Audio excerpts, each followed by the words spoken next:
Good morning friend, कैसे हैं आप। तो आज मैं आपके लिए भाई इकोनॉमिक्स सब्जेक्ट का चैप्टर है हमारा रिकार्डो का लगान सिद्धांत। बहुत वेरी इंपॉर्टेंट है दोस्तों, ये बीए क्लास वालों के लिए है। जो बीए का कक्षा बीए मतलब बीए कर रहे हैं या ट्वेल्थ क्लास में है, उनके लिए बहुत वेरी इंपॉर्टेंट है। तो रिकार्डो का लगान सिद्धांत, इसको प्रतिष्ठित सिद्धांत भी कहा जाता है। 19वीं शताब्दी में रिकार्डो ने अपनी पुस्तक principle of political economy and taxation में लगान सिद्धांत का प्रतिपादन किया।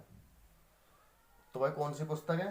Principle of political economics and taxation में प्रोफेसर रिकार्डो ने लगान सिद्धांत का प्रतिपादन किया।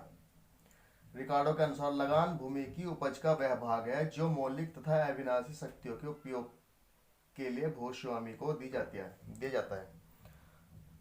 तो क्या लगान का अर्थ भाई? लगान रिकार्डो के अनुसार लगान भूमि की उपज का वह भाग है जो मौलिक तथा अविनाशी शक्तियों के उपयोग के बदले भूस्वामी को दिया जाता है।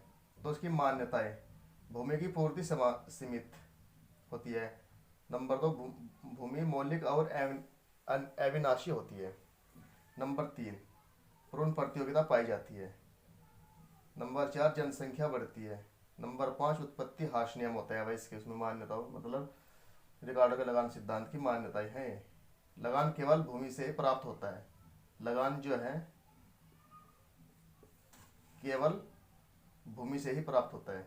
नंबर 7, भूमि पर कृषि उपजाऊ के क्रम में भूमि पर कृषि जो है उपजाऊ के क्रम में की जाती है। जैसे ए खेती होगी, ये बी, ये सी, डी, ये सबसे ज़्यादा उपजाऊ है, ये उससे कम, ये उससे कम, ये उससे कम। तो इस तरीके से उपजाऊ के क्रम में खेती की जाती है। नंबर 8, भूमि पर केवल अनाज ही पैदा किया जाता है। जो भूमि होती है हमारी लैंड, भूमि पर अनाज, ओनली अनाज ही पैदा किया जाता है। नंबर 9, भूमि की उर्वरता में अंतर होता है। जैसे ये ए भूमि हो गई, ये बी, ये सी वो एग्जाम्पल है, डी। तो ये सबसे ज़्यादा उर्वरता वाली भूमि है, फिर उससे कम है, फिर उससे कम, फिर उससे कम। तो इसके अकॉर्डिंग ये इसकी मान्यताएं हैं। भूमि की उर्वरता में अंतर पाया जाता है। तो रिकार्डो के लगान सिद्धांत की व्याख्या 3 प्रकार से की गई है। रिकार्डो ने जो अपने लगान की व्याख्या की लगान सिद्धांत की 3 तरह से: विस्तृत खेती के अंतर्गत, गहन खेती के अंतर्गत, स्थिति के अंतर्गत लगान। तो इसमें हम जरा पहला पॉइंट है विस्तृत खेती के अंतर्गत लगान, इसको आपको समझा देते हैं। तो दोस्तों वीडियो ध्यान से देखना है, चैनल सब्सक्राइब कर देना है, बेल आइकन दबा देना है, जिससे नेक्स्ट वीडियो आपको मिलता रहे। तो इसमें पहल फिर हमारी भूमि की जो है भूमि की श्रेणियां है।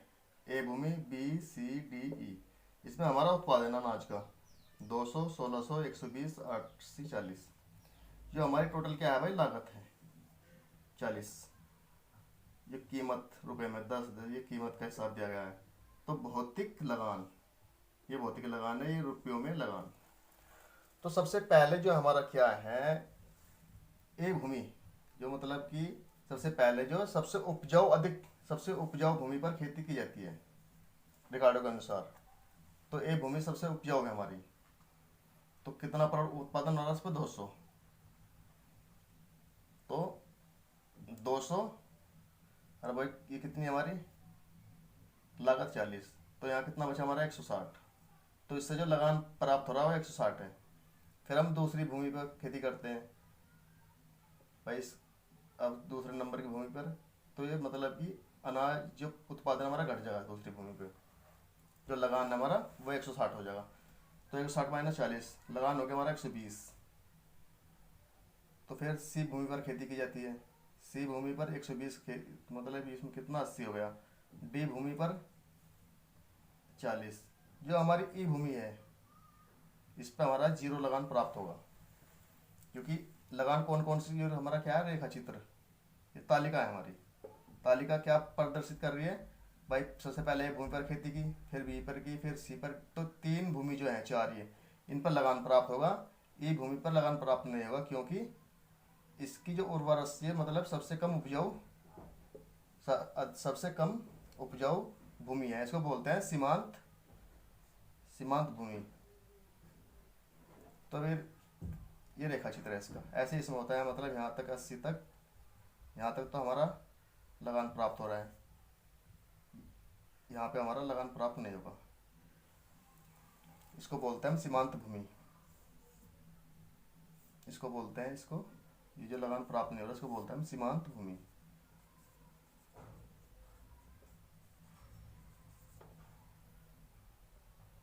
तो दोस्तों हमारा वीडियो कैसा लगा, like comment share, channel subscribe, bell icon दबा दो दोस्तों। मिलते हैं अगली नेक्स्ट वीडियो में।